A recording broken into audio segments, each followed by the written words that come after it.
Fala pessoal, estamos de volta com mais um episódio do ProjetCast, o podcast da Associação Projet.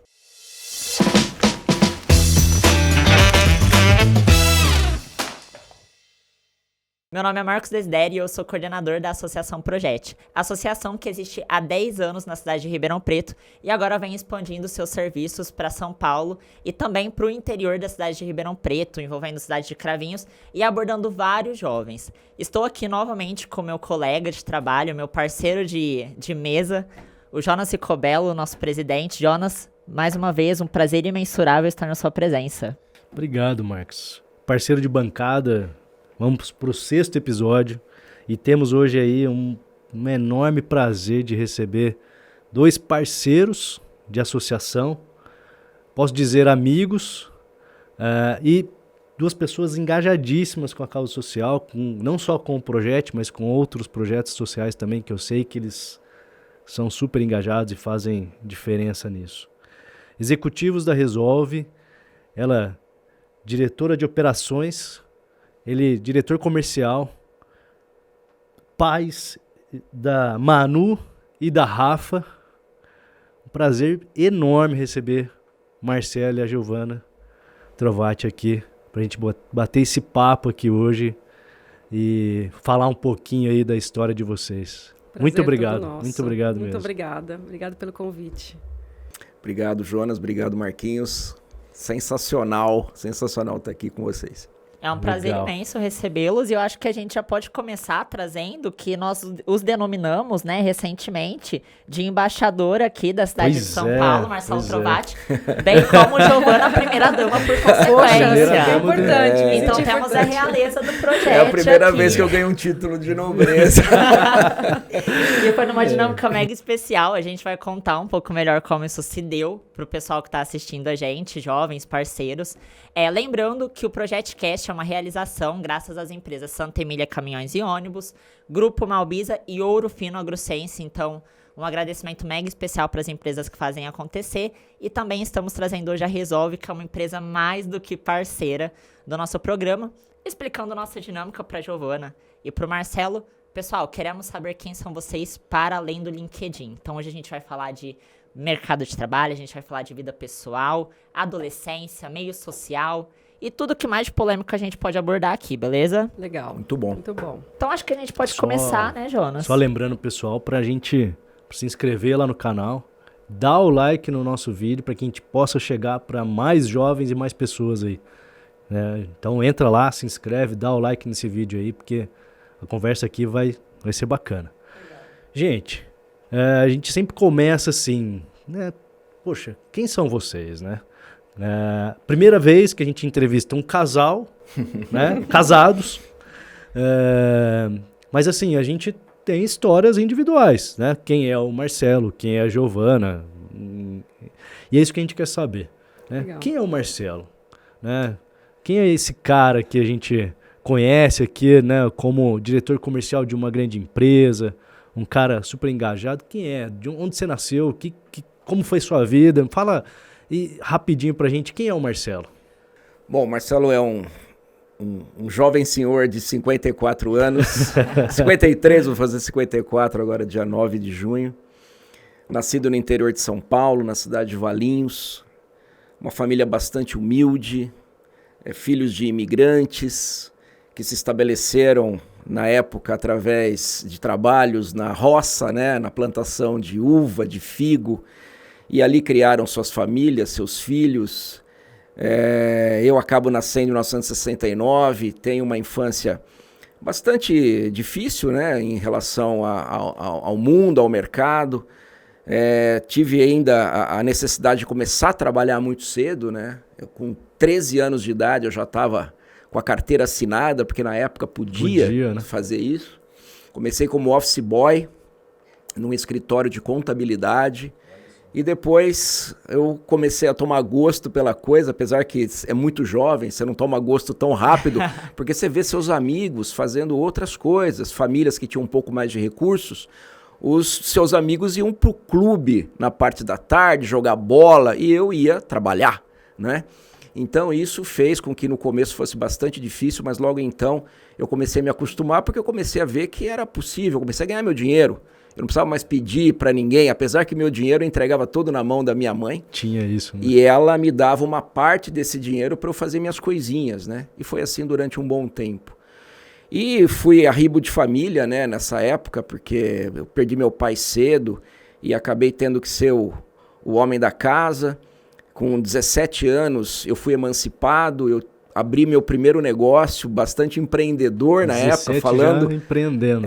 Falando para essa galera, para esses jovens aí, valeu muito a pena, porque... Qual foi o negócio? Eu comecei a fabricar embalagens de madeira para frutas, porque Valinhos, Vinhedo são produtores, hoje, né? São produtores E eu vi que tinha um nicho ali que a gente podia se estabelecer, eu comecei a fazer caixinha de fruta.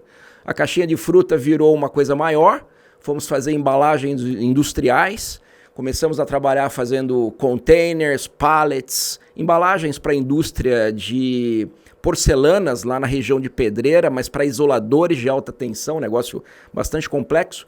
Fiquei por 4 anos fazendo isso, cheguei a ter uma empresa relativamente grande, aí veio o Plano Collor. Acho que muitos que estão nos assistindo não lembram dessa época. 1991, 90 para 91, se eu não me engano.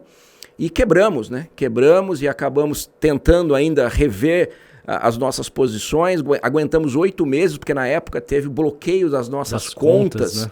Congelaram as nossas contas. Então a gente não podia mexer no nosso caixa. Gente. E nós tínhamos que pagar os funcionários, nós tínhamos que comprar material de fornecedores e ainda acreditamos, como bons brasileiros, que isso era possível. Aguentamos ainda 8, 9 meses com os nossos próprios recursos, mas chegou uma hora que não deu mais. Aí nós acabamos vendendo um negócio para um concorrente. Fácil de administrar. Dificílimo, tranquilo, né? Dificílimo. E aí uma coisa bastante drástica, mas com uma história de vida que hoje eu não tenho vergonha nenhuma de falar, eu tive que arrumar qualquer coisa para fazer, porque naquela época o mercado de trabalho estava praticamente fechado. Não existia possibilidades, eu não tinha na época estudo, né? Eu não tinha uma formação. Eu tinha parado de estudar para poder trabalhar, para manter minha família bem alimentada. E aí a primeira coisa que apareceu foi um trabalho braçal. Me convidaram, um amigo me convidou para ajudar a trabalhar como chapa de caminhão.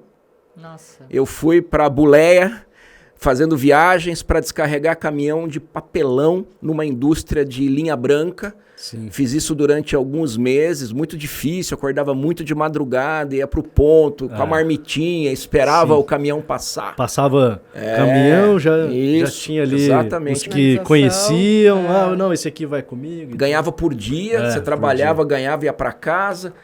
Chocante. Aí depois apareceu uma outra oportunidade que eu nunca tinha nem pensado em fazer isso, que era cavar poço de água e fossa séptica. Um negócio bruto. Exótico. Exótico para não falar outra coisa. Bem hard. Mas era o que tinha naquele momento. Eu não podia escolher trabalho. Minha mãe precisava comer, meu pai precisava se manter. E eu fui. Fiquei 1 ano e meio cavando poço e fossa, trabalhando braçal, com a picareta nas costas, a enxada. Não tinha ferramenta tecnológica, era tudo manual. Era uma coisa que hoje você vem com uma broca artesanal. Simples, né? Era artesanal. Fiquei 1 ano e meio fazendo isso, ganhei um bom dinheiro. Só que chegou uma hora que eu falei, meu Deus do céu, eu lembro perfeitamente dessa época, eu estava dentro de um poço de 40 metros quadrados, com um risco iminente de desabar, eu morri ali, ninguém ia saber da minha história. Já estava enterrado mesmo, acabou. Aí eu lembro que foi uma cena que me marcou muito até hoje, eu tinha 18 anos, 19 anos, eu olhei para cima, quem estava embaixo não via quem estava em cima, porque, só para explicar, dentro de um poço, a temperatura ela é muito maior do que a externa.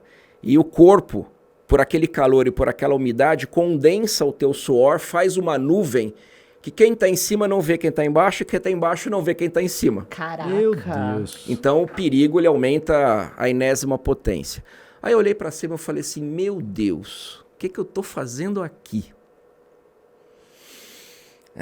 Eu acho que eu mereço alguma coisa melhor. Eu lembro exatamente desse dia. Uma semana Você tinha quantos anos? Eu tinha 18 para 19 anos. 19 anos. Aí eu me lembro que uma semana depois me aparece uma oportunidade para vir para o mundo corporativo eu acabo sendo convidado para ser vendedor de uma empresa e acabei assumindo essa responsabilidade e isso transformou minha vida. Que legal. E muito tempo depois, né, pelas necessidades, eu voltei a estudar. Eu tinha 38 anos quando eu voltei a estudar. Acabei terminando a universidade nessa época. Depois eu já engatei no MBA, fiz MBA na GV. Depois eu acabei entrando em várias escolas de negócios, fiz Dom Cabral, fiz o Skills, Tools and Competencies para ter uma formação em Chicago, que foi na Kellogg School of Management. Depois eu volto para Dom Cabral para fazer o PGA, que é o Programa de Gestão Avançada, com uma conclusão no INSEAD, na França. E essas escolas de negócio, com as outras coisas que eu havia feito, me transformaram, me prepararam mais para outros desafios que logo em seguida veio para a minha vida. Mas eu diria, cara, que isso tudo é uma lembrança muito boa, que eu faço questão de sempre trazer. Eu faço questão de sempre falar para as pessoas, porque é nas dificuldades que você acaba descobrindo o quanto de força você tem dentro de você mesmo. Você vê, né? A pergunta é, quem é o Marcelo, né? Você foi resgatar toda a sua origem, toda a sua trajetória de vida, que foi o que te conduziu até aqui e que você consegue, de alguma forma, extrair aquilo que te avançou, né? Literalmente saiu do fundo do poço. Do fundo do poço. Eu brinco com isso. O fundo do poço Eu foi consegui, a mola, é a propulsora. Exatamente. E você sabe que quando eu falo isso para as outras pessoas, às vezes em algumas palestras, algumas reuniões de negócio, até treinamentos que eu faço, eu trago essa história de maneira proposital, para não achar que todo mundo tem a vida fácil, que nasceu de uma maneira mais tranquila e teve oportunidades. Não, a oportunidade eu fui atrás. Eu fiz a oportunidade cria, né? acontecer por uma questão de sobrevivência. Literalmente de sobrevivência. E eu tenho um orgulho tremendo de falar isso, porque foi ali que eu me descobri bastante resiliente a tudo aquilo que a vida vinha depois a me provar, para ver se eu tinha energia para poder superar. E eu garanto a vocês, isso serve para eu olhar para trás hoje e falar, cara, tudo tem jeito. Sem dúvida. Tudo tem jeito. Sem dúvida. Tudo tem jeito. Então, eu acho que isso é muito bacana de poder publicamente, né, que é uma coisa rara de acontecer, você se mostrar, mas que me dignifica como profissional. E eu acho que eu só cheguei até aqui, na frente de vocês agora, casado com a Giovana, foi exatamente pelas dificuldades que a vida trouxe e a força que Deus primeiro me proporcionou e aquela coisa de dentro da gente que a gente consegue resgatar nas horas mais difíceis. A sua capacidade de superação, né? Na adversidade você transformar isso, né? Isso é sensacional, né? Isso é o que de fato nos molda, é o que de fato nos transforma, né?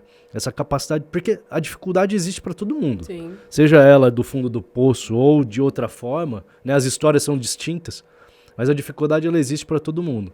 A nossa capacidade de olhar para aquilo e falar, poxa, eu só preciso dar o próximo passo. Eu só preciso dar o outro próximo passo. E aí eu vou e dou o outro próximo passo. Essa capacidade de se mover é incrível. Né? Verdade. Giovana, vamos lá. Vamos a gente lá. quer te ouvir agora. Que legal. Elegante. Ai, sou Giovana, mãe da Rafa e da Manu, casada com o Marcelo. Uma menina sonhadora, eterna sonhadora, né? Eu também sou oriunda de uma família simples, né? Meu pai pernambucano, 7º filho. Nossa. De uma avó guerreira, analfabeta, com índios na família, né? Vem de Pau de Arara, que era assim que falava, né? Lá de Pernambuco para São Paulo, com meu pai na barriga, né? Olha. E aí meu pai é o único filho que nasceu em São Paulo, né? E casou-se com a minha mãe, que é filha de portugueses fugidos da guerra, né? Que vieram para o Brasil de navio. E aí se juntaram e se casaram, né? E eu nasci em 75, aqui em São Paulo, né? Sou paulistana, bem paulistana, encantada com a cidade, aquelas paulistanas, né, urbaníssimas. Só um parênteses aqui, né? Hoje a gente grava nosso primeiro episódio na cidade de São Paulo. Então Exato. a gente gravou 5 episódios em Ribeirão, e hoje a gente grava aqui nosso primeiro episódio em São Paulo com Então, os já me embaixadores sinto de São Paulo. Privilegiada, né? Você vê? Porque é a cidade que eu Exatamente. sou apaixonada. Então, desde então, a gente, né, na Zona Norte de São Paulo, meu pai e minha mãe muito guerreiros, né? Assim, trabalhadores. Meu pai fotógrafo, né, profissional, e fazia muitos trabalhos para poder sustentar a família. Minha mãe era auxiliar da Varig na época. E aí uma vida assim muito simples, mas com muitas projeções, né? Meu pai e a mãe nunca tiveram medo de trabalho, foi assim que eles passaram para nós até a adolescência. Me recordo assim de bons momentos de família, pouco dinheiro, mas muito colo, muito acolhimento, muito amor, uma família incrível. E aí, quando foi a adolescência, a gente já não tinha tantas condições de fazer tantas coisas. E meu pai também me projetou e falou, filha, se você precisa de pouco mais, vá em busca, porque isso é o que eu tenho, né? Fui ser berçarista numa escola infantil. Não tinha credibilidade nenhuma, porque eu era super nova. As mães nenhuma acreditavam que eu era capaz de cuidar de criança. Mas ali estava o primeiro sinal de que eu gostava de servir e de cuidar, né? Então, fiquei um tempo, foi super importante, até eu entrar na faculdade. Sou enfermeira, né? Então, entrei na faculdade de enfermagem. Meu pai não tinha condição de pagar a faculdade para mim. Pagava uma parte, o que dava no mês, e falava, ó, falta tanto, né? Então, eu fui fazer instrumentação cirúrgica. Me formei na Santa Casa de São Paulo e aí fiz muitas cirurgias, eu fazia de madrugada, porque era a que melhor remunerava, né? E na época eu escolhia estar de madrugada fazendo cirurgia e estudando durante o dia e trabalhava à tarde. Então, algumas pessoas perguntam, eu fiquei durante 4 anos da minha vida dormindo no máximo 3, 4 horas por noite. Dava aquelas dormidas... rápidas. Rápidas, né? Em bancos de vestiários, não tinha conforto, né? E foi uma fase da vida, assim, bem cansativa, mas muito próspera, assim, né? Foi onde eu comecei a sonhar, de fato, né? O que eu queria, o que eu precisava, como eu via as coisas. Eu nunca tive preguiça, sempre muito sono, dormia em todas as oportunidades, até de pé no ponto de ônibus. Mas eu sabia que tinha coisas ali que eu precisava encarar. E aí eu me formei. Quando me formei, eu já tinha... um sonho, né, incrível, assim, de trabalhar no bombeiro. Eu queria ser bombeira, eu me formei para trabalhar no resgate, né, era meu sonho, né. Nossa. Prestei 2 concursos, um no HC, eu passei, mas eu esperava a vaga de bombeira. E aí, por conta de 2 nomes, eu acabei não sendo chamada na primeira fase, né, e precisava de dinheiro, não tinha como ficar esperando o concurso me chamar, né. E fui testar a assistência. Fui trabalhar na Emílio Ribas, me apaixonei pela infectologia. Na época que eu fui trabalhar, era a época da AIDS, da alta da AIDS, né? Então era bem difícil. Comecei a conviver com conflito de vida, morte, né? Porque todos os dias a gente tinha um índice alto de pessoas morrendo. E eu acho que aquilo também me mostrou assim que a vida valia muito, né? E ter saúde, não só querer dinheiro o tempo todo, era muito importante. Então comecei a valorizar um pouco mais as coisas da vida. Era muito nova, então, né, tinha um pouco isso. Ficava entre a balada e o trabalho, mas eu sabia que eu tinha que trabalhar, não dava muito para se divertir. Mas foi muito importante, uma fase muito importante. E aí foi que eu descobri, através de um final de semana, num momento muito crítico, porque a gente não folgava, né? Não tinha folga, não sabia que era sábado, domingo, né? Trabalhava direto, né? As folgas insanamente. Aconteciam em algum momento, né? Aleatório, a cada né? 7 semanas tinha um domingo, sabe assim? Então demorava muito para chegar, enfim. E aí eu, numa oportunidade, fui ver um serviço numas páginas amarelas que tinham na época, né? Bem antiga, assim. E aí achei um trabalho de enfermeira para trabalhar durante a semana, que não trabalhava no final de semana. Falei, é isso que eu quero. Uau. Não sabia nem o que era, né? E era uma lavanderia industrial, hospitalar. E eu nem sabia que isso existia, né? Falei, poxa, mas o que eu vou fazer, né? E bem interessante que quando eu fui para esta oportunidade, as pessoas meio que me inferiorizavam, né? Falavam assim, poxa, mas uma enfermeira que faz lavanderia, né? Tipo, não tinha muita... Não havia um nexo. Conexão mesmo. E aí, assim, eu foi por conta do dinheiro, mas me encantei pela importância, porque eu já tinha, né, essa visão da infectologia. E aí formamos, naquela época, um grupo de estudos que hoje é hotelaria hospitalar. Então, eu sou sócia fundadora da Sociedade Brasileira de Hotelaria Hospitalar, que se tornou assim, um boom no mercado, na qual lavanderia era um dos serviços que compunha essa sociedade. E depois acabei ingressando, fui conhecendo muita gente, né, fazendo esse tipo de trabalho, e ingressei na prestação de serviços de higienização hospitalar. Então, deixei de lavar para começar a limpar, né? E aí, hoje eu tenho muito orgulho de falar sobre isso, porque se tornou uma das atividades mais importantes hoje do ambiente de saúde, né? Então, assim, eu sou muito, muito feliz, assim, com a minha... Não falo desfecho, porque, né, ainda tem bastante para queimar, mas eu sou muito realizada naquilo que eu faço. Gosto demais, tenho paixão mesmo por aquilo que eu faço, né? E nesse decorrer todo aí, né, a gente foi fazendo um malabarismo com a vida pessoal, obviamente, né? Pois é. Então, esta trajetória que eu acabei de falar, profissional, né, me presenteou, né, na parceria com o Marcelo. A gente se conhece há 20 anos, mas a gente está casado há 10, né, efetivamente. A gente era amigos de trabalho e a gente começou a olhar para esse negócio como um negócio super próspero e fomos aprendendo um com o outro. Então, esta minha trajetória também trouxe, né, o Marcelo como parceiro, e hoje a gente tem aí a felicidade, vamos colocar assim, de trabalharmos juntos, de nos complementarmos, né? Então, isso tudo foi realmente um desfecho feliz, né? Se falar da vida pessoal, profissional, né? Uma coisa bem bacana, uma história de superação, mas bem, bem interessante. Convergiram, né? Vocês conseguiram convergir. Acho que muitos valores aí, né, próximos. E tem uma coisa que a gente fala, né, que a gente traz como valor da associação, e isso é muito claro no discurso de vocês, que a gente acredita muito no valor do trabalho duro, né? Então, assim, às vezes a gente tem algumas oportunidades de falar com os jovens e tem e tem um momento muito legal, que é o momento da Mentoria 10, que é o momento que eles apresentam os projetos de vida deles. Sim. E aí eles colocam os sonhos, onde eles querem chegar, o que eles pensam em fazer, e aí, né, e apresenta isso para uma banca, e etc. E ali, muitas vezes, eu ouço aquele monte de coisa e eu falo, tá, e como que você vai executar? Né? Como que você vai fazer? Não, porque, não sei o que, eu preciso...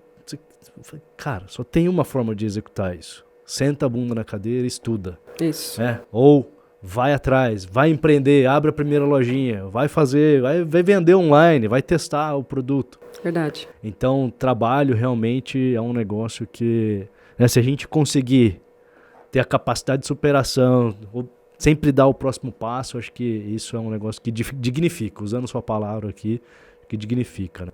Mas eu quero fazer uma correção. Se eu, nesse momento que eu empreendi pela primeira vez com 17 anos, eu tivesse uma cabeça, óbvio, mais madura, e eu tivesse conhecimento oriundo de estudo, com certeza teria sido muito melhor. Então a gente tem que colocar isso na mesa. Ninguém prospera se não trabalhar duro, se não estudar bastante e se não for resiliente em relação a todas as adversidades que a vida nos traz. Essa é a dica. É verdade. Não tem outra. É verdade. E uma coisa importante que está relacionado no diálogo de vocês dois em relação ao trabalho, né? Como que o trabalho começou a trazer novas perspectivas para vocês? Então, a Giovana falou assim, quando eu dormia de 3 a 4 horas por dia, noite, tarde, às vezes em pé no ponto de ônibus, eu comecei a projetar as coisas que eu queria. E aí o Marcelo traz, quando eu estava no fundo do poço, eu pensei, nossa, literalmente no fundo do poço, eu pensei, eu acho que eu mereço mais. E uma questão muito latente dos jovens, né, assim, tanto do projeto quanto os jovens em geral que estão assistindo a gente, é a questão do trabalho, né? O trabalho como forma rápida de obtenção de dinheiro para fazer aquilo que se deseja. Sim. E o estudo acaba ficando de modo secundário, né? Então, assim, eu vou trabalhar porque eu quero sair com os meus amigos. Eu mesmo fui trabalhar porque eu queria ter a roupa legal. Claro. Né? A gente quer ir pra baladinha. E é justo. Não, é super bacana. Super. Mas pensar no estudo, em paralelo a isso, é muito importante. E mais do que isso, eu queria que vocês me dissessem assim, se de fato o trabalho, o operacionalizar foi importante e determinante para que vocês começassem a projetar aquilo que vocês queriam ser enquanto profissionais mesmo, né? Enquanto, poxa, hoje vocês são diretores, eu tenho uma diretora de facilities aqui, eu tenho um diretor comercial, inclusive administrador por formação, né? Sim, sim. E foi no trabalho que vocês decidiram, assim, é isso que eu quero mesmo? E vocês traçaram um plano pra isso? Como aconteceu? A minha vida é um pouco diferente. É tipo, deixa a vida me levar e você vai fazendo na medida que vai acontecendo as necessidades, você vai buscando um meio. Tá certo isso? Não, mas foi aquilo que a vida me colocou como grande desafio. Eu diria para você o seguinte, eu voltei a estudar muito tarde porque eu estava perdendo oportunidades preciosas de promoção, por falta exatamente do diploma, por falta até de um conhecimento mais abrangente. Então aquilo me fez falar, peraí, se eu quero ascender profissionalmente, eu preciso do diploma. Eu preciso terminar aquilo que eu comecei, que eu parei exatamente pela necessidade da vida. Então a dica é, estudem muito, porque sem o canudo, dificilmente você vai ter oportunidade de crescer profissionalmente. São raras as exceções que conseguem isso. Dá para contar nos dedos. Então o estudo, ele é determinante para poder fazer com que você consiga ascender, ganhar mais e assim conseguir realizar todos os seus projetos que você tinha lá atrás, quando era jovem, tinha sonhado com eles. Hoje, claro, a gente conseguiu ao longo do tempo realizar muita coisa, mas foi graças exatamente ao estudo, às promoções e à remuneração daquilo que a gente construiu ao longo desses anos todos. Mas eu acho que isso tem muita relação com o que a gente acredita, né? Assim, a imprevisibilidade da vida, ela tá na mesa, né? Faz parte do jogo. Você talvez não imaginava ser diretor comercial. Ou talvez em algum momento você imaginou isso. Mas se você pegar numa breve retrospectiva da sua vida e pensar no 3 grandes eventos que marcaram de fato a sua vida, você vê que a maior parte deles não foi planejado ou talvez não tenha sido planejado da forma como você desenhou na sua cabeça. Então a previsibilidade, ela tá ali, ela faz parte do jogo e a gente precisa saber disso. Mas como lidar com a imprevisibilidade, né? Estar preparados, né, diante de estudo, de conhecimento, de sabedoria. Tem uma coisa que é muito importante, é sabedoria, é conhecimento, experiência, né? Ninguém a vivência, tira, né? Eu queria ninguém contar tira. uma outra situação que eu acho que é bastante pertinente, né? Eu fui durante 2 anos na Resolve o presidente da companhia, o CEO, né, como todos falavam. E quando eu assumi a cadeira em janeiro de 2020, 3 meses depois começou a pandemia.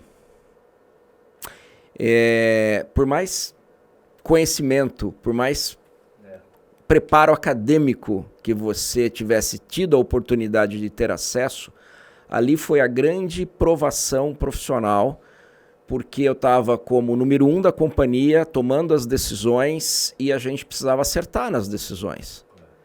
E o que aconteceu naquele momento, uma coisa bastante importante. Tirando essas questões de conhecimento e academias, nós tivemos que ser extremamente humildes para poder organizar um grupo de pessoas que pensassem a respeito do que fazer no momento de crise. Eu acho que isso é importantíssimo também, mas isso só foi possível, essa capacidade de aglutinar, de juntar pessoas com o mesmo objetivo e fazer que todos acreditassem nesse objetivo, porque exatamente a gente tinha passado ao longo de uma jornada inteira profissional vários perrengues que fizeram, não que a gente estivesse preparado para uma crise tão contundente como essa, mas pelo menos tivesse sangue frio, controle da ansiedade para poder lidar com uma adversidade tão grande e manter uma empresa na época de mais de 8 mil pessoas, mais de 8 mil famílias viva. E graças a Deus a gente conseguiu fazer isso com maestria. Então isso daí acho que foi uma das maiores provações para poder dizer o seguinte, o Marcelo ele conseguiu ao longo desse tempo adquirir conhecimento, sabedoria e humildade para poder fazer uma coisa parar em pé? A resposta é sim, porque nós estamos aqui. Então acho que esse foi a grande marca, o grande legado que a gente possa deixar um dia em relação a esse drama, né, que a sociedade viveu há pouco tempo atrás. Eu queria assim, né, fazer um paralelo, que a gente estava falando sobre a importância do estudo com a projeção profissional, né? E no meu caso, assim, foi muito convergente todos os momentos, né? No momento em que eu percebi que a minha tecnicidade, vamos dizer assim, né? Porque eu conhecia bastante daquilo que eu tinha me proposto a estudar, porque eu sempre fui muito CDF, como dizia no passado, né? Gostava mesmo sempre de estar bem posicionada nos meus estudos. Eu percebia que era insuficiente para aquilo que eu me via para frente, né? Então, assim, como ser uma enfermeira com cabeça de negócio? Mas eu não aprendi isso na minha base, né? Então, eu precisava trabalhar um pouquinho mais para ter um pouquinho mais de recurso, que eu precisava de uma pós-graduação. E aí a coisa foi, né, montando. Então, eu fui fazer gestão de negócios estratégicos, eu fui fazer no Einstein, que foi um curso incrível, né? Excelência operacional, entender um pouco de como isso era, né? Qual era a aderência disso para os negócios da área de saúde, enfim, eu fui ampliando esse leque, mas sempre assim, né? Com esta equação, né? Bom, para trabalhar, preciso estudar, preciso trabalhar, né? Então, e sempre foi muito conjunto na minha vida, né? Então, quando vejo e aí não existem histórias iguais, né? Quando eu vejo a história do Marcelo, assim, né? O quanto isso tudo poderia ser encurtado se o estudo tivesse aparecido, né? Ou quantos erros poderiam ter sido evitados, né? Enfim, não tem certo e errado, mas tem a equação que a gente precisa estar sempre, né, antenada com ela, né, Jonas? Eu tenho uma filosofia, assim, que eu acho que a gente vive o que a gente tem que viver, sabe? Claro. E assim, quando a gente fala assim, mas e se tivesse acontecido isso na minha época, tal, talvez não seria o Marcelo Trovati hoje. Sim. Né? Então, assim, eu acho que é aquilo. Você passou por aquilo que te formou, que te trouxe esse cara resiliente, com uma visão, né, social, de entrega, de fazer isso acontecer de maneira diferente. A gente precisa. A gente conversa muito sobre isso em casa. Às vezes eu chego pra Juliana e falo assim, cara, eu tenho a impressão que as coisas são mais difíceis pra mim, né? Aí ela fala, calma, não é assim. Eu falo assim, mas tudo, eu vou fazer, esse negócio tá dando errado aqui, não é possível. Não, mas vai sair, né? Não, vai. A gente aprende, né, que vai sair de alguma forma, né? É que você não pode sei entregar o mais. tempo. Quando você é aprovado é porque você pode entregar mais, entendeu? Não sei, a gente só não sabe o tempo. Eu falo assim, ó, eu só não sei o tempo que vai chegar, que a gente vai conseguir entregar, mas que vai sair, vai. Mas assim, eu falo assim, se eu pudesse ter voltado em algum momento da vida para viver de forma diferente, talvez não seria o mesmo resultado de hoje. Claro, claro. Então, eu acho que essa experiência sua, ela foi que te moldou, cara. É muito louco isso, né? É muito doido. E aí você falou um pouco, né, desse pilar social. E eu acho que é isso que nos motiva a gente trabalhar para o social. Porque quando a gente olha para nossa história, já que você não pode voltar para fazer diferente, o que você pode agora fazer para tornar-se, né? É isso que eu acredito. É isso. Então, assim, o social para nós foi assim um marco da nossa relação. Acho que a gente até se aproximou muito em razão desse propósito, né? Que legal. E o social, ele tem assim uma presença na nossa carreira, na nossa vida pessoal, familiar, de conjugal, né? Que ela é nata. A gente não precisa parar para fazer o social. O social é presente no nosso entendimento, né?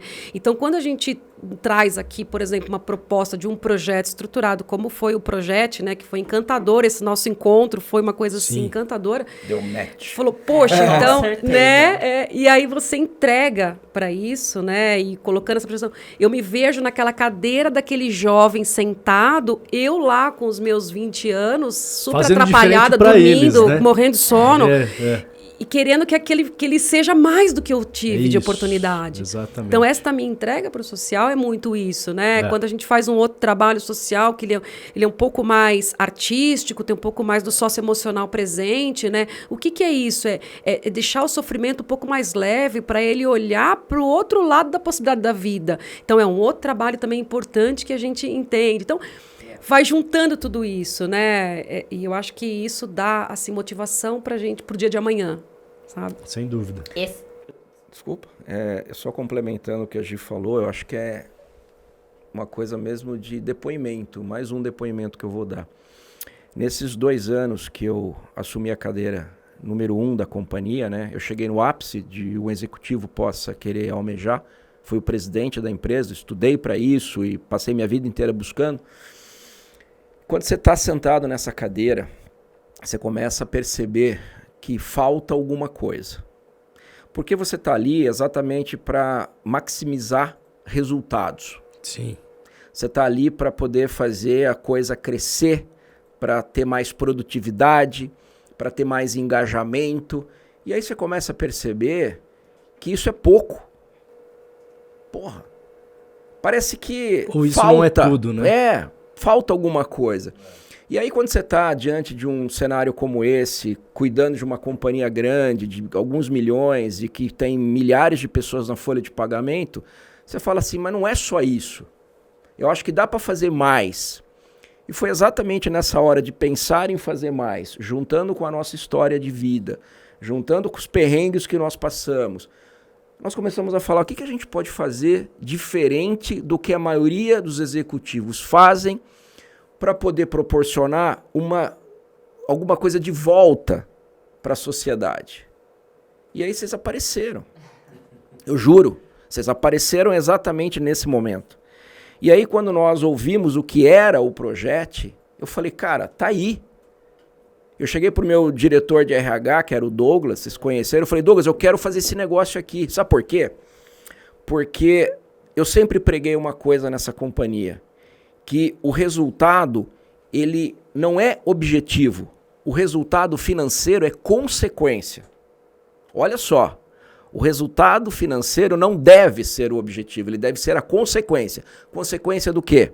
De pessoas que estão muito mais engajadas, que estão muito mais comprometidas e de pessoas que querem os mesmos objetivos profissionais para essa companhia.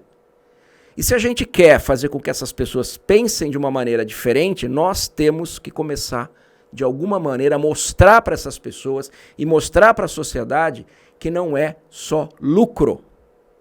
Porque o lucro tem um preço. E o que a gente quer fazer é maximizar o lucro, mas através da nossa principal força motriz, que são as pessoas. Foi por isso que naquele momento, Marcos e Jonas, a gente acreditou no projeto, que poderia ser algo novo, que foi, inédito para essa questão de desenvolver algo no social, porque nunca se havia feito nada profissionalizado na Resolve, e tá aí o que deu muito bem. No primeiro ano foi incrível, e foi porque foi incrível que a gente agora migra para São Paulo e quem sabe daqui a pouco a gente vai estar em outros lugares. E eu queria dizer isso exatamente para aqueles executivos que buscam alguma coisa a mais para o seu portfólio profissional. Busquem exatamente o pilar social, porque isso dignifica, gratifica e a gente vai dormir melhor todas as noites e acorda pensando exatamente que tem algo a mais do que simplesmente ganhar dinheiro.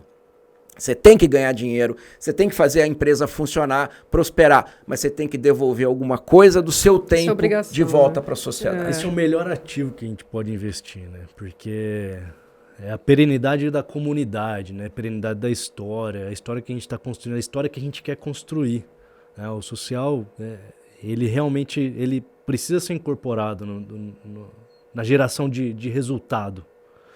Resultado não é só lucro. Resultado é tudo que você falou.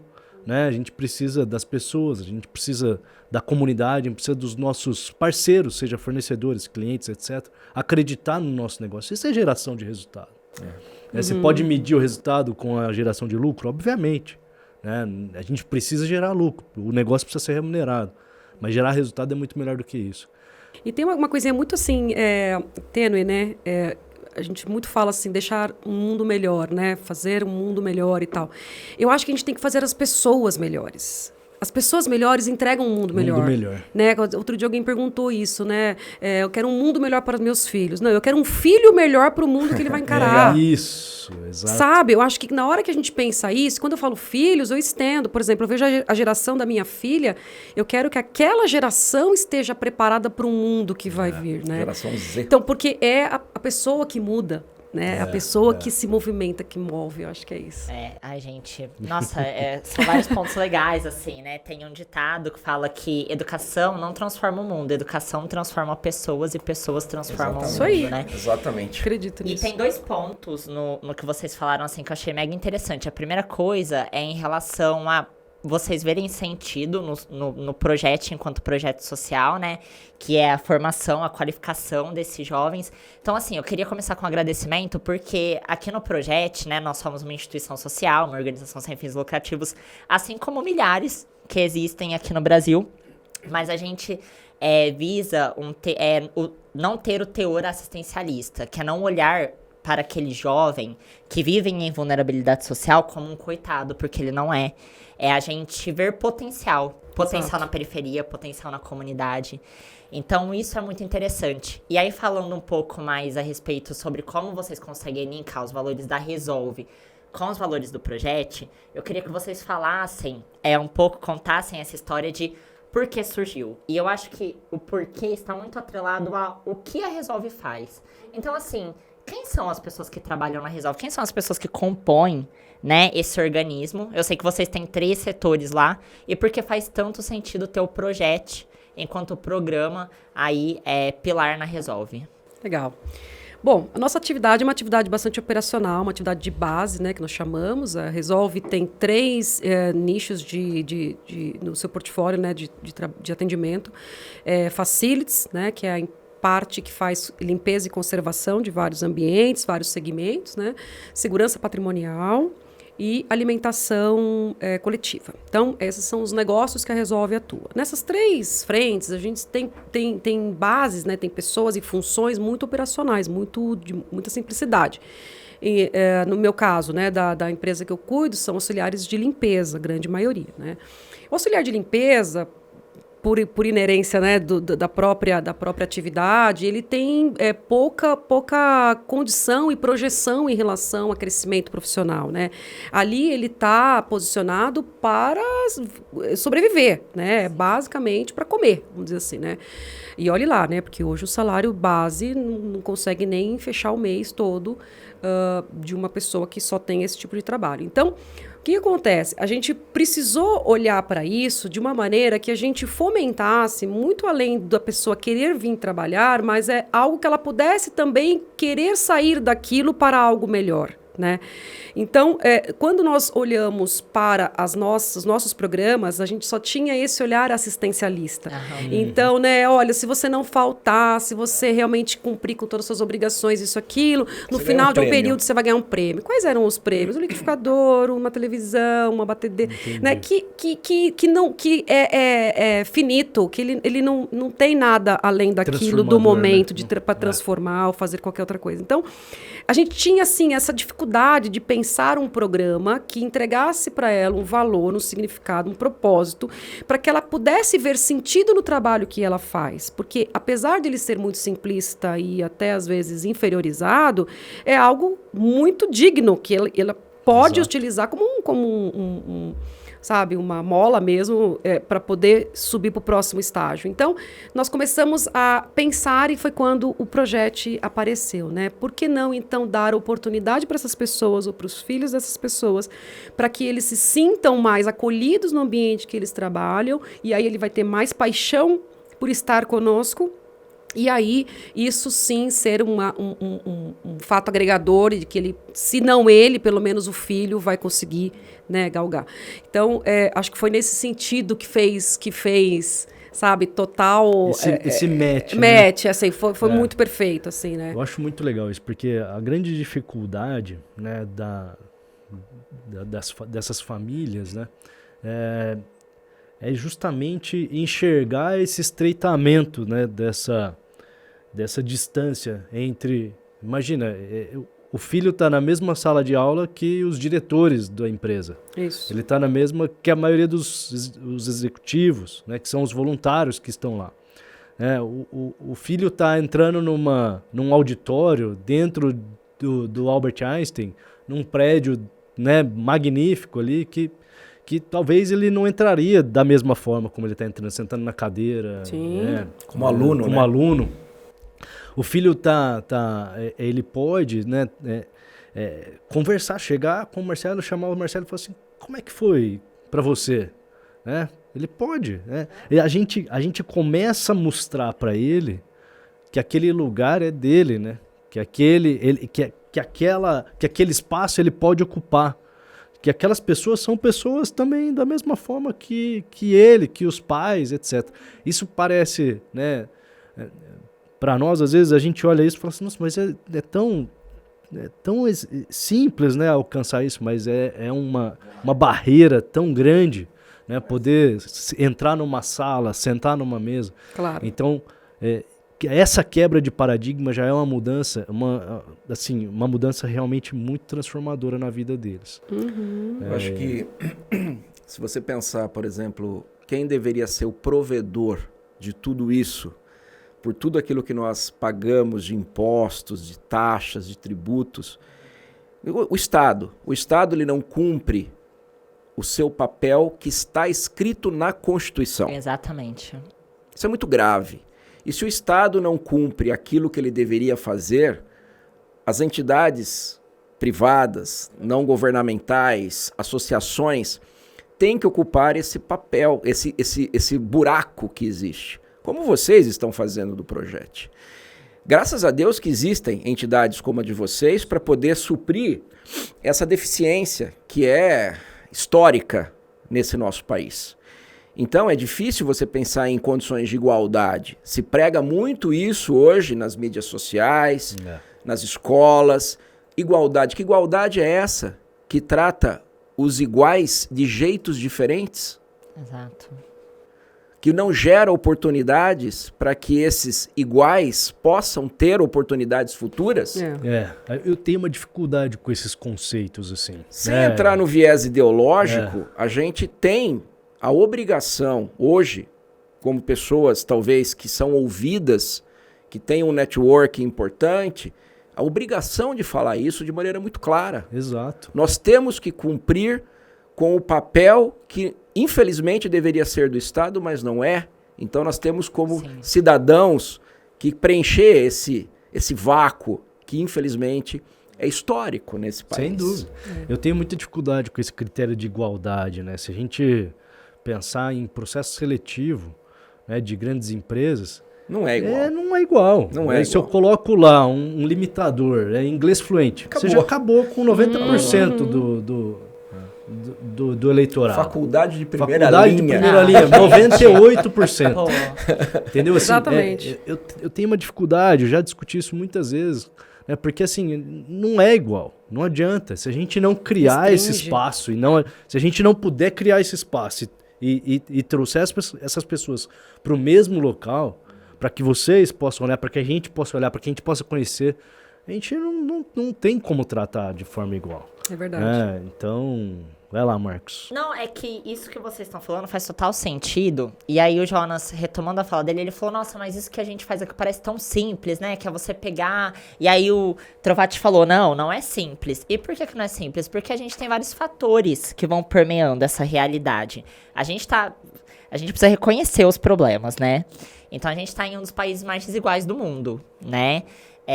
Paralelo a isso, não tem como a gente esperar que um jovem que acorda cedo e vai para uma escola, que falta estrutura, que falta alimentação, que falta professor, né? Que ele consiga ter grandes perspectivas em relação ao futuro dele, porque o próprio Estado, a própria sociedade vai sucateando, vai tolhindo esse sujeito, né? A ponto de que ele não tem autoestima.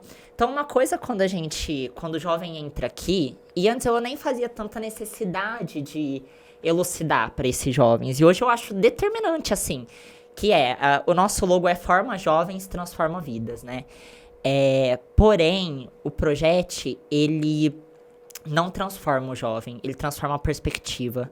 A gente tem talentos, assim, nossa, eu posso começar a listar centenas de jovens que hoje são excelentes profissionais, excelentes acadêmicos. E o projeto, ele potencializa, ele trabalha a autoestima desse jovem. A gente vai trabalhar competências técnicas, competências emocionais?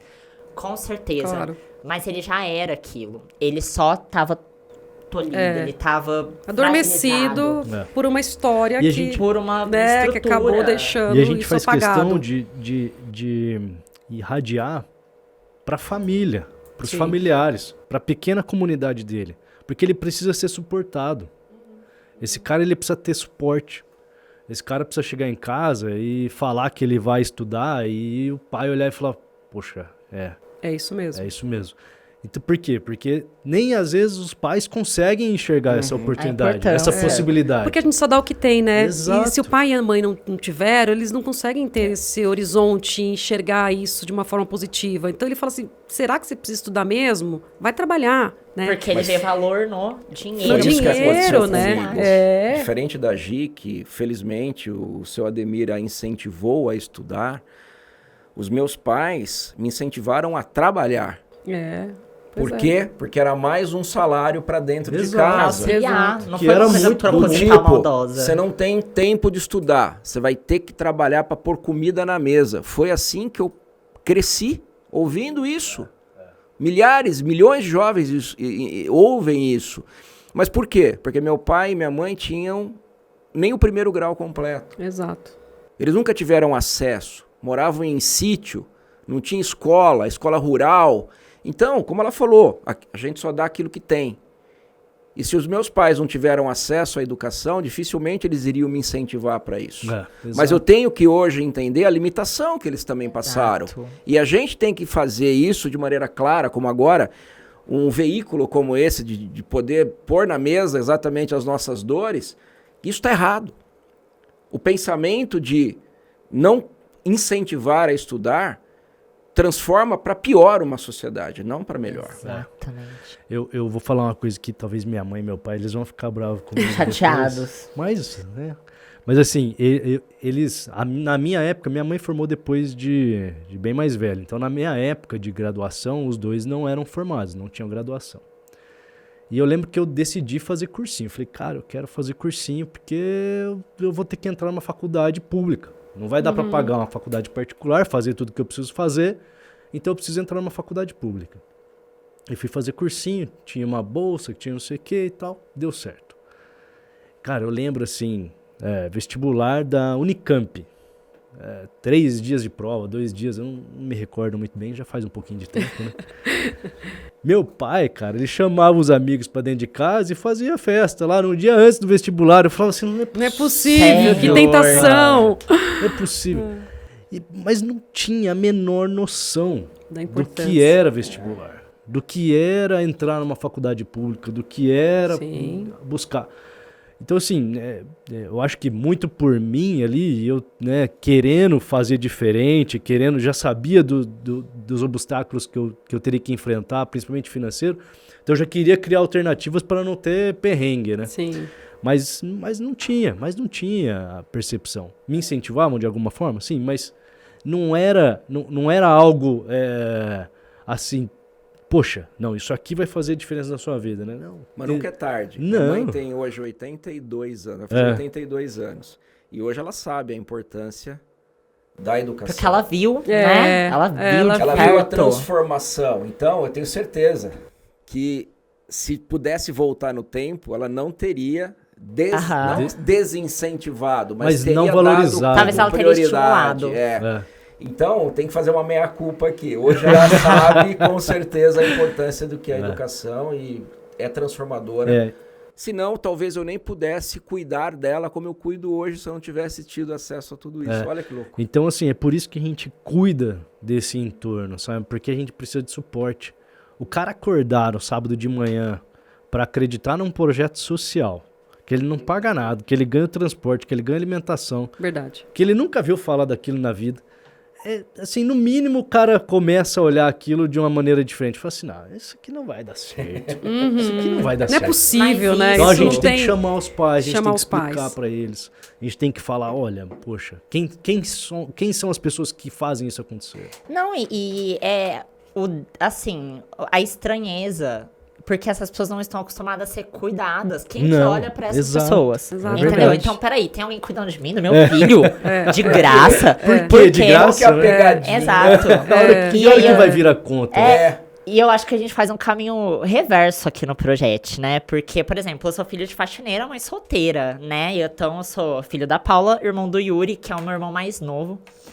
E a minha mãe, ela sempre me trouxe um questionamento, assim, uma reflexão da seguinte maneira. Filho, estuda. porque eu vi que você não é muito desenvolto, assim, pra pegar na pá. Então estuda. E de fato, mãe, muito obrigado. Você estava certo o tempo todo. Extremamente incompetente pra realizar tarefas operacionais, gente. Entendi. Assim, cozinha mal. Limpar a casa eu até limpo assim, na marra. Mas assim, ruim. Sabe aquela pessoa que é ruim? Sei. Não tenho coordenação motora pra fazer 2 coisas ao mesmo tempo. Logo, precisei estudar. E a minha mãe não terminou o ensino médio. Então ela trazia bastante essa reflexão pra mim do, olha, você tá vendo a minha realidade. Então estuda, porque eu acho que você vai conseguir ter uma progressão, um futuro um pouco melhor do que aquilo que eu consigo proporcionar pra você. E aí, né, hoje eu tô... Nossa, inclusive essa semana a gente vai tirar as fotos da minha formatura, assim, né? É super legal, nossa. Parabéns. Então, tô muito feliz. E aí, assim, ela trouxe essa questão do estudo, só que assim, de forma muito leiga também, né? Eu sei que estudar é bom, mas vai lá e vê no que dá. Mas não sei o quanto é bom. Não sei o quanto é bom. Vai ver o que dá, Marcos. E aí eu fui, né, tal, então o pessoal já sabe, já contei minha história direito e tal. E... Logo depois, assim, né, eu tenho meu irmão Yuri, que tá realizando 15 anos agora, assim, no auge da adolescência dele, assim. E o Yuri é a pessoa mais sensível e gostosa, assim, é uma delícia ter o Yuri de irmão. Porque o Yuri, ele é tudo que eu não sou, calmo, centrado, na dele, assim, good vibes, né? Eu já sou uma pessoa mais enérgica, assim, né? Marco presença. E aí minha mãe conversa bastante com o Yuri, né, assim, sobre... boas referências, assim, do tipo, olha, você não precisa fazer o mesmo que o seu irmão faz, porque o Yuri acha super mala direito. Eu, tipo, nossa, essa coisa é muito chata, Marcos. Viajar pra São Paulo, mas você vai voltar de madrugada no seu serviço, depois você vai pro estágio. Muito pesado. Não quero, Mas ele, eu quero trabalhar com computador, eu quero fazer TI. E aí ele já sabe qual que é o caminho, o que ele precisa fazer, ele precisa estudar. Porque hoje, graças aos estudos, a gente consegue dar uma estrutura que o Yuri não precisa trabalhar na adolescência. Claro. A gente tem uma vida mais confortável. Então, acho que o exemplo, né, ele vem muito nesse sentido. E a reflexão reversa do eu não tive, mas poder proporcionar isso pro meu filho, poder proporcionar isso pro meu sobrinho. E eu acho que é muito isso, assim, que, por exemplo, os colaboradores da Resolve fizeram ao colocar os seus filhos no programa Projet. E é ter os seus filhos hoje trabalhando nas áreas administrativas, de desenvolvimento humano. É isso. É uma chocante. realização, né? Uma realização estendida, assim, né? Aquilo Exato. que você consegue ser o viabilizador para aquilo acontecer, né, Marquinhos? E uma coisa que eu sempre falo também quando eu tô com os jovens, minha família tem muitos jovens, eu convivo com os jovens, e sempre eu tenho, né, alguma coisa que eu acho que eu preciso falar, sabe? Às vezes eu passo de chata, obviamente, mas tá tudo bem. O jovem hoje tem voz. Né? Nós estamos num mundo que é diferente do nosso de 25 anos atrás, que a gente tinha dificuldade de falar. Hoje o jovem, ele é ouvido. Então, assim, eu falo assim, vou falar diretamente para os jovens agora. Tenham coragem, se empoderem do seu sonho e sabe, e fale para o pai, para a mãe, para a comunidade, para os amigos, para o vizinho. Eu vou estudar porque eu quero algo lá na frente melhor do que eu tenho hoje. Então, e quando o jovem se posiciona dessa forma, eu percebo também que a comunidade, sabe, também vai ganhando, porque isso vai contagiando, isso vai dando sabe, ampliando um pouco essa luz, esse caminho, essa coisa esse próspera. Poder, né? O poder que tem, né? Então, é muito interessante hoje quando você vê uma história de superação de um jovem que sobe num palco, como acontece lá no Projet, se empodera e diz assim, eu sou o primeiro graduado da minha família. Poxa, coisa linda aquela menina falou aquele dia que eu fiquei assim, encantada. Né? Ela foi a precursora de algo que ela pôs para a vida dela como protagonista, né? Então, precisa mais isso, sabe? A gente precisa dar esse microfone para esses jovens falar isso, né? Porque isso encoraja, sabe? Eu acho que esse negócio de lugar de voz, assim, de poder de fala, é uma mudança muito recente. Recente demais. E, de fato, a gente vê isso já... Eu sou pai de duas criancinhas, né? 2 bebezinhos. Tem 4, tem 1 e meio. Cara, às vezes eu converso com um moleque de 4 e eu falo, não é possível, né? Sim.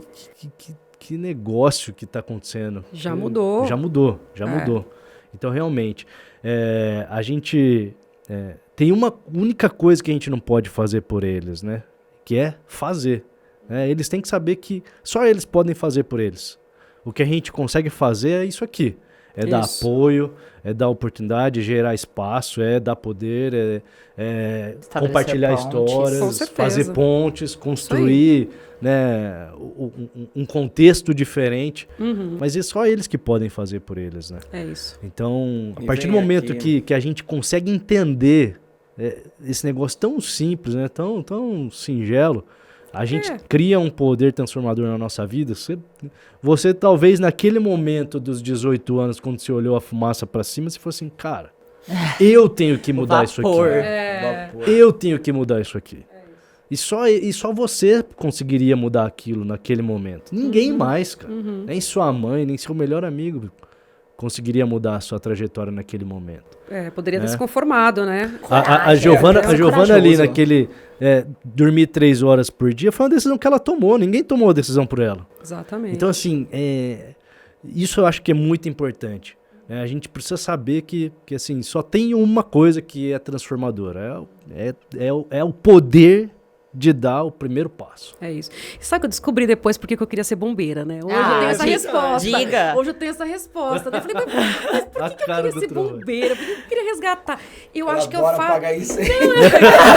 Também tem essa parte também. Porque Especialista em eu sou de apagar incêndio. operações e pra mim eu sempre digo assim, eu tenho uma frase que eu diz assim, problema pra mim tem que durar 5 minutos. O sexto é solução e oportunidade. Então, não tem problema maior do que 5 minutos. Ele não pode passar disso. Isso, por isso, talvez seja uma das respostas, né? Que eu gosto realmente de ter esse desafio de resolver um problema. Mas eu acho que é mais do que isso. É o salvar vidas, sabe? Também tem esta analogia, né? O que é você resgatar uma vida? E, às vezes, a gente pega situações no dia a dia que a pessoa está praticamente morta.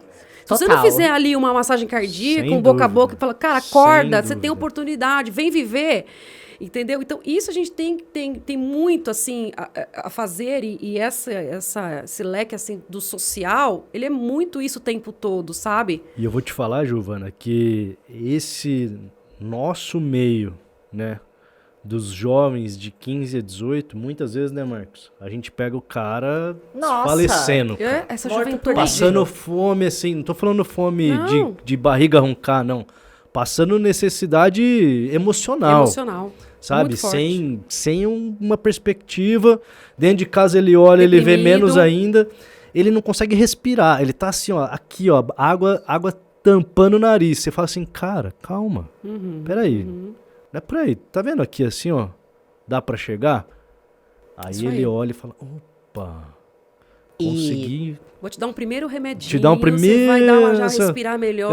Essa vou te aqui é ajudar só a levantar. primeira bolinha. Né? Isso. Do, isso do, aí. do, tratamento. daquele, né, como que a gente, homeopatia, Homeopatia, né? é homeopática. É doses homeopáticas. Doses homeopáticas, isso mesmo. E isso é uma construção, né? Porque, penso eu, assim, a gente escutou a história da Giovana, a história do Trovati, assim, de perspectivas e realidades diferentes, né? E a vulnerabilidade sempre esteve aí. Sempre esteve, de formas diferentes. Sim. Mas ela sempre esteve. E eu acho que a sociedade, né, ela caminha. Eu ainda sou um otimista, sabe? Eu acho que, de fato, o Yuri vai ser uma pessoa com a cabeça mais mente aberta, assim como o filho do meu irmão vai... E as pessoas vão progredir, eu acho, sim, que vão progredir para um lado mais humano, um lado mais empático, um lado mais colaborativo. E, poxa, a Resolve tá há 26 anos no mercado. Né? E a gente foi abrir os olhos, não só a Resolve, todas as empresas, né? Pra agora. E as pessoas começaram a olhar pro outro agora. É isso. Agora, isso tá acontecendo agora. Agora, e assim, logo tem uma pergunta, a pergunta do milhão.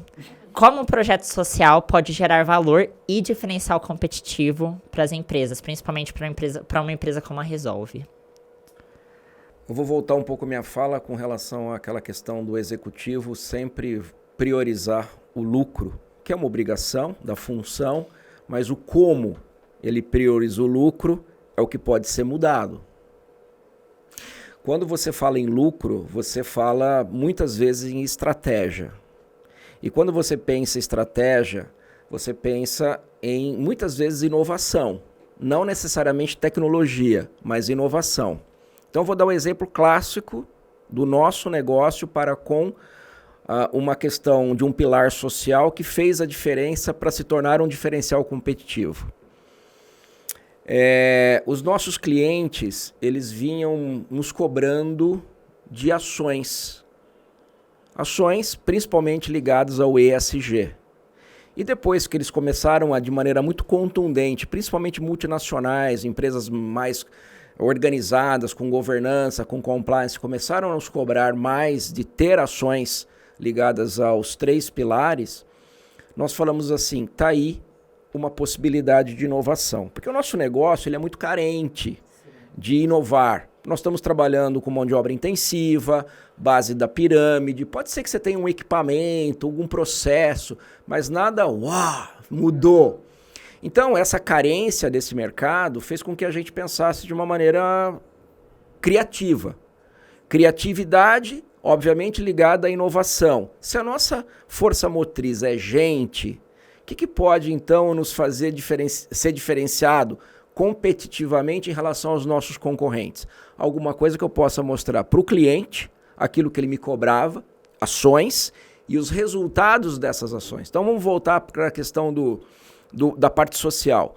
Como nós somos um grande empregador de mão de obra e a base da pirâmide, o nosso principal motivador de um ESG é o S, que é o social. O que a gente pode fazer de maneira social que cause impacto numa sociedade? Vamos criar uma campanha de incentivo, vamos fazer o que para essas pessoas poderem sair um pouquinho daquele mesmismo? Poxa, educação. Educação é transformador, educação é diferencial competitivo. Mas educação para o nosso colaborador ou para alguém ligado ao nosso colaborador? Nós descobrimos que a grande sacada eram os filhos. Todos eles têm filhos. Bem mais precioso. Muito mais precioso. Então, no momento que nós incentivamos algo fora da caixa, fazendo com que o filho tivesse uma oportunidade para ter uma perspectiva melhor de vida, o pai ou a mãe, que é o nosso colaborador, falou, peraí, se a empresa está fazendo isso é porque ela está preocupada com a minha família. E se ela está preocupada com a minha família, eu tenho que ser muito mais engajado, próximo, participativo, porque nunca ninguém fez isso pela gente. Aí está o diferencial competitivo. Se eu estou fazendo algo que vai beneficiar uma família, dando ao filho uma perspectiva melhor de vida, eu estou inovando.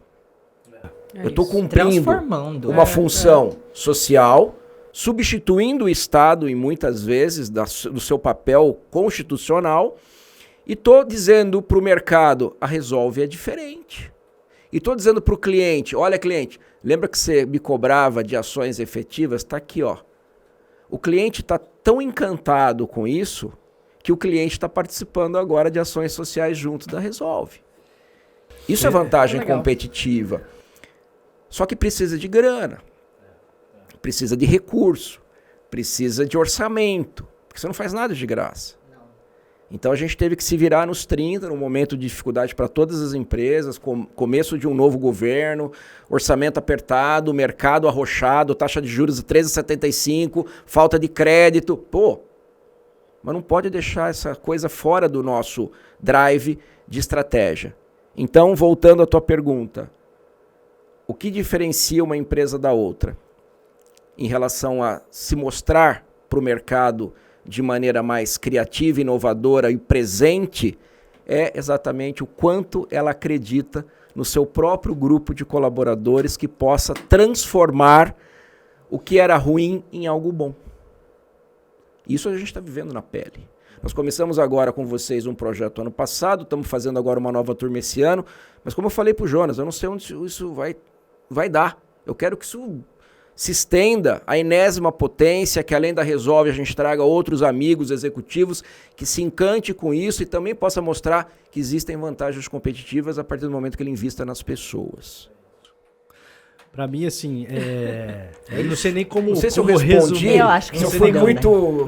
Não, foi maravilhoso. Não sei nem como resumir isso. Mas sabe o que eu fico imaginando, assim? Talvez conceitualmente, né? Para mim, isso é um ativo, né? É algo que a empresa coloca lá, né, dentro do patrimônio dela, lá, falando o techniquez aqui, que é igual investir numa marca. É igual investir no nome, é igual investir num processo. Isso, Porque isso fortalece resultado, isso fortalece relacionamento, isso fortalece posição de mercado, isso nos diferencia, né, na entrega do que a gente precisa entregar, enfim.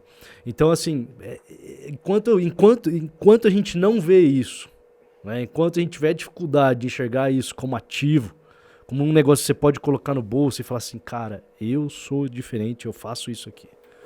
Sabe? Eu poderia dizer para você que é possível sim tangibilizar. Eu acho que é. Quando você fala em intangíveis, o valor da marca, que muitos consideram como um ativo intangível, eu penso diferente. Ele é proporcionalmente tangível na medida que você reforça a imagem, a lembrança da tua marca, por questões que vão exatamente para essas partes sociais, dessas ações sociais. Faz parte, né, da geração. Se a minha força motriz é mão de obra intensiva, base da pirâmide de Maslow, que está lá, nas necessidades básicas, esse nosso público ele está lá embaixo. Se eu dou perspectivas para a família se tornar em pelo menos uma geração melhor, eu estou contribuindo à enésima potência com geração de valor. E outra, você contribui com a formação de uma família, com a estrutura social de uma classe. Você não está contribuindo, né? Não é o incentivo, né, que retorna Sobe em algo material. Puxa para cima. Não, você puxa para cima a régua. É isso aí. Você transforma a classe, você transforma a geração. A gente, né, nós formamos 1.000 jovens. 1.000 jovens passaram pelo projeto até 2022. Cara, a gente, né, tem, sei lá, centenas de histórias para contar. Mas o que a gente transforma de classe é incrível. É incrível. São 1.000 famílias impactadas. Ou 2.000 famílias, porque o jovem que passa pelo projeto, que é transformado, né? Porque muitos passam e às vezes a gente não pode fazer por eles, né? Aquele negócio. Ele multiplica. Mas ele multiplica. Claro. Com certeza. Ele multiplica. Claro. É a relação direta e indireta, né? Exatamente. Aquilo que ele passa a ser e ele não é algo tão natural, né? Que ele já vai contagiando e multiplicando. E isso é circular, assim, né? O Marcelo falou sobre, poxa, eu tô trazendo perspectivas pro filho do colaborador e tudo mais, e isso vai gerar uma ascensão social para aquela classe que é vulnerabilizada. Mas mais do que isso, mais do que as perspectivas, são as oportunidades também, que a gente também proporciona. Então, por exemplo, eu imagino a gratificação, assim, imagino, mas não consigo mensurar, né, de um colaborador ali que trabalha na área de facilities, conforme a Giovana já disse, ele tem uma renda precária, né, vive numa situação, por consequência, vulnerável, e aí o seu filho vai trabalhar na área de RH. Então, assim, olha como que isso é poderoso, né, porque você tá formando um profissional que vai cuidar com carinho daquelas pessoas, porque ele tem um exemplo dentro da casa dele. Então, assim, é formar colaboradores preparados também, empáticos, competentes técnicos, mas também humanos, que estão visando esse mesmo propósito, as pessoas.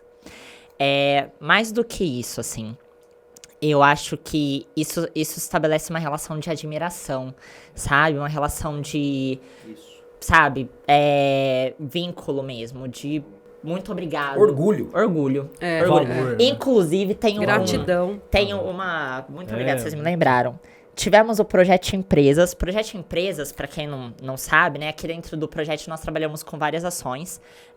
E as nossas atividades são por mentorias. Então, os jovens vão aprender colaboração, pensamento crítico e resolução de problemas em mentorias. E temos eventos à parte, né? Então, eventos sobre vestibular, sobre empresas.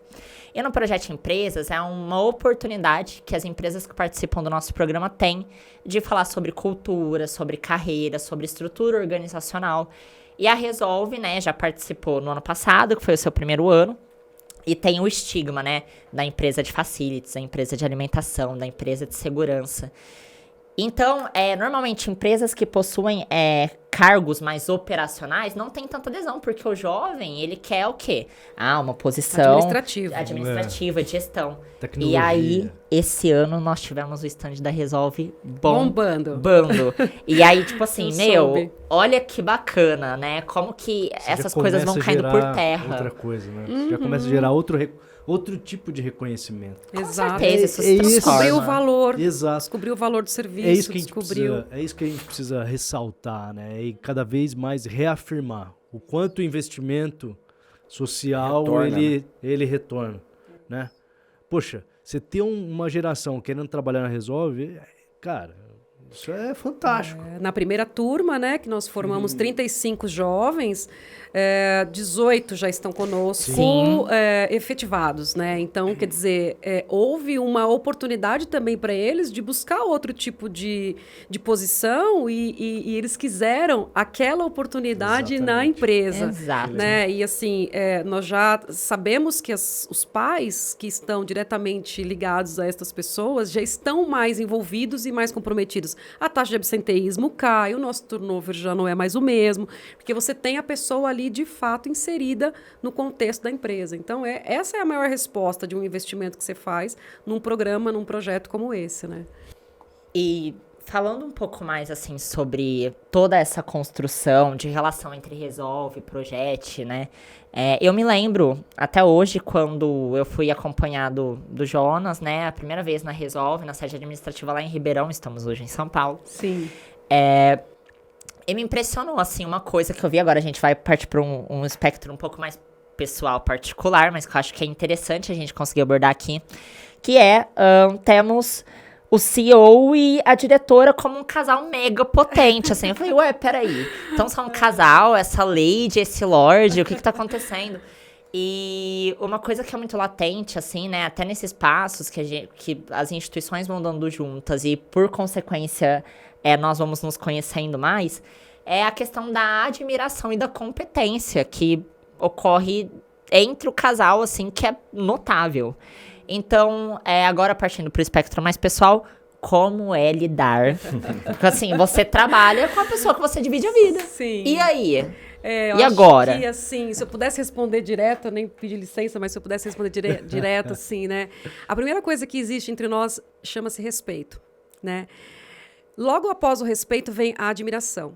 Então, eu reconheço no Marcelo exatamente tudo aquilo que eu sei que eu não faço tão bem. E vice-versa. Então, nós temos uma complementariedade, né, de vida mesmo, e profissionalmente sempre foi assim, né? Ele vende, eu entrego. Se eu não entrego, ele não vende. Então, esta é a relação, né? E de muito respeito. Então, a gente não ultrapassa as linhas, né, que são aquelas que estão limitando a nossa posição. Então, eu acho assim, muita gente pergunta isso, qual é a fórmula, né? Primeiro, porque a gente se gosta, obviamente, ficar 24 horas juntos, né? De vez em quando mas a gente se gosta, a gente se respeita e a gente admira o que um e o outro têm de fortaleza, assim, sabe? Eu acho que é um pouco isso. E acho que o Marcelo, ele fala bem também sobre a questão do mercado, né? Como o mercado vê isso, né? Quando ela chegou na Resolve, logo em seguida ela me convidou para participar de um processo e acabei sendo contratado. A primeira coisa que fez com que desse certo na Resolve foram, primeiro, a gente ter estabelecido os objetivos que eram completamente comuns. E quais eram os objetivos? Nós precisávamos transformar essa empresa, fazer com que ela subisse degraus e se tornasse uma empresa admirada pelo mercado. E uma empresa só se torna admirada pelo mercado quando você trata o mercado com verdade, com transparência.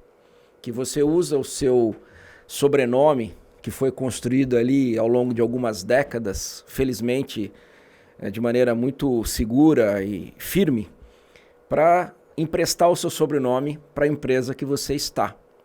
Então esse é o primeiro acordo, é fazer com que os objetivos sejam comuns e a gente enxergue naquele CNPJ uma coisa que possa nos proporcionar que todos os nossos projetos parem em pé, que a empresa acredite nessa força conjunta e a gente possa trabalhar da maneira como a gente sabe trabalhar. Foi isso que fez com que a gente chegasse até aqui, 4 anos juntos na mesma empresa.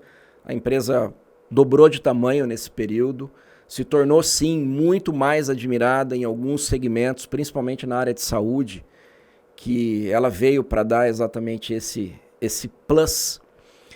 Abrimos um novo segmento que é a alimentação de coletividade, que eu também era oriundo desse mercado, então também hoje é uma realidade muito presente, fez com que a gente conjuntamente trocasse experiências, tivesse exatamente as entregas acontecendo mediante aos pactos iniciais que a gente fazia antes de vender a um determinado cliente, ou não. Muitas coisas a gente abandonou no meio do caminho porque não era o nosso foco, a gente ia se perder. Fomos humildes em dizer muito obrigado ao nosso futuro cliente e fazendo escolhas daquilo que uma empresa de médio porte, como é a Resolve, poderia lidar sem se atropelar e sem depois tivesse consequências que a gente não pudesse administrar e mancharia, então, toda aquela identidade que a gente imprimiu nesses 4 anos que a gente está junto. Então, eu acho que esse é o segredo. Respeito, confiança, transparência e objetivos comuns. Isso não é só na Resolve, daria certo em qualquer outra organização que eventualmente a gente pudesse participar como casal. Aliás, eu incentivo outras a fazerem, porque dá muito certo. Fica a dica, compliance tem que ter essa visão, senão... Assim, eu acho que isso funciona não só na Resolve, funciona dentro da casa de vocês, funciona lá na comunidade que vocês frequentam lá na igreja, funciona em qualquer lugar. Exatamente. Essa é a fórmula da liberdade, né? A partir do momento que a gente consegue imprimir esse negócio em qualquer tipo de relação, a gente tem liberdade para fazer qualquer coisa. E ter liberdade para fazer qualquer coisa é construir juntos, crescer juntos, é muito legal. A gente se junta para somar, sabe? Exatamente. A gente não compete entre nós, acho que é isso. Né? Que isso é bem importante. E a gente não tá alicerçado, né? A gente não se percebe refém um do outro, né? Lógico que a gente viveria e caminharia, certamente não estando tão próximos, mas a gente percebe valor nisso. Então é diferente, porque você usa do recurso que você tem, que é a relação firme, né? Alicerçada aí por tudo isso que nós falamos agora, para impulsionar. Sem dúvida. Quando você vê isso acontecer, é muito legal. Então, a gente não tem essa disputa, né? E para o empregador é muito benéfico, porque a gente trabalha 24 horas. Né? Exatamente. O amor se expõe para a empresa. É no jantar, é no vinho, é no final de semana. Cara, interação absoluta. É o assunto ali. Agradece. E não cobramos hora extra, entendeu? Fica esse recado aí. Maravilha, gente. O que é isso? Eu acho que eu tenho ainda mais uma pergunta. Sério? Eu tenho. Então vai. O pessoal que segura aí no timing. Essa é mais direcionada pra Gi. A Gi, ela é diretora, né, de operações na área ali de facilities. E uma coisa que me impressionou bastante, a Resolve tem vários clientes. Agora temos um cliente em comum. E né, um lugar muito grande, um cliente bacanudo, assim, de tudo. Nossa, eu falo pro Jonas, assim, né, que é muito legal, às vezes, estar no meu corpo, porque eu vivo, assim, algumas experiências que eu fico pensando assim, nossa, eu sou tão jovem pra isso, e que legal, assim, tá vivendo isso agora, né? Me sinto com 60 anos, às vezes? Sim, mas tá tudo bem. Tá tudo certo. Tá tudo certo. E aí, a gente vai tomando proporção e noção da relevância das pessoas e da competência muito por como as pessoas ao redor delas agem, né? E aí, um belo dia, me chego nesse local com Giovanna Trovati e, assim, ovacionada. Chocante. E aí, ela começou, né? Eu era uma conversa muito rápida com a Giovanna, ela começou a falar, isso daqui, né? Falando muito sobre a questão de estrutura, limpeza, excelência operacional. Sim. Isso não pode acontecer, assim, assado. E a gente tava andando no corredor, assim, gente. Ela foi me dando um workshop, assim, particular. E eu falei, cara, isso custa caro. Pensei comigo, que bom que eu tô tendo de graça. E aí, assim, como é ser uma mulher diretora de operações de grandes contas, assim, nesse mercado? Isso veio de modo natural? Tem algum desafio? Se sim, quais são? Foi. Você sabe que eu esqueço dessa parte na hora que eu vou contar as histórias? Eu esqueço dessa parte. Esse mercado a natureza do mercado sempre foi muito mais masculina do que feminina, né? O mercado de serviços, ele basicamente surgiu, né, de empresários e alguns executivos, todos homens.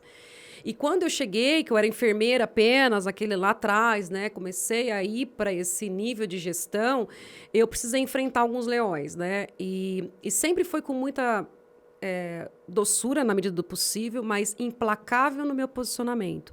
Eu acho que isso eu ganhei da minha família de presente. Minha família são de mulheres muito fortes, assim. Portugueses. A minha avó, né, também. Então, isso, assim, eu nunca deixei vacilar. E tinha uma coisa bem importante, que era, assim, como você, mulher, diante de muitos homens, pode ter uma fala de credibilidade a partir do momento que você coloca a verdade.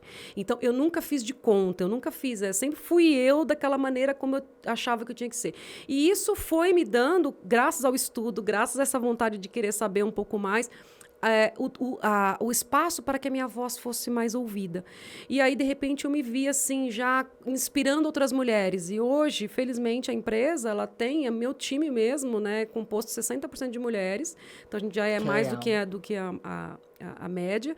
E já conseguimos também colocá-las aí numa trilha de desenvolvimento para novos cargos, né, mais C-level líderes, mesmo, assim. mais Que legal. liderança.